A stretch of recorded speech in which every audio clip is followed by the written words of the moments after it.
Sometimes it feels like in our parenting, nothing we do is helpful. And I think this is actually one of the great paradoxes of parenting an adolescent and a young adult. We want to hold on tight, right, and be able to fix and problem solve and support. And at the same time, we also want them to start figuring these things out on their own. It can feel like it's a no-win parenting situation for us. And so an effective tool that supports actually both of those mindsets is using reflective listening. Reflective listening is a listening technique, but the goal is to listen for understanding, not to problem solve, with the idea that when we move in that space, our kids will eventually arrive at their own destination with their own solution.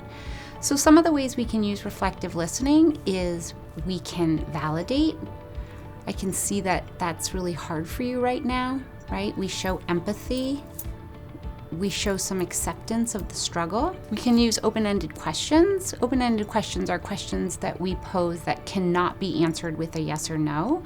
And that's really helpful for our kids to clarify what they're trying to say, kind of drill down to the details. Sometimes in that process, they'll gain more clarity on what the issue is for them.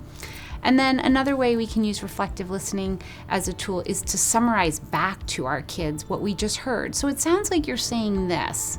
Is that right? And we check with them. Linda Geiger, who's one of AI's co-founders, she uses this great acronym, and it's IDEAS, IDEAS, and she uses this when she's parenting in that space between wanting to support and also wanting them to figure things out on their own. And the IDEAS acronym stands for I is to identify the emotion. How is your child feeling? The D is a reminder not to problem solve. The E is empathize, right, which is that validation piece.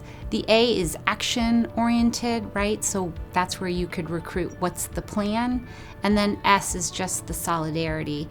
And if you practice reflective listening with your child, the very nature of that is to solidify the partnership between you and your child.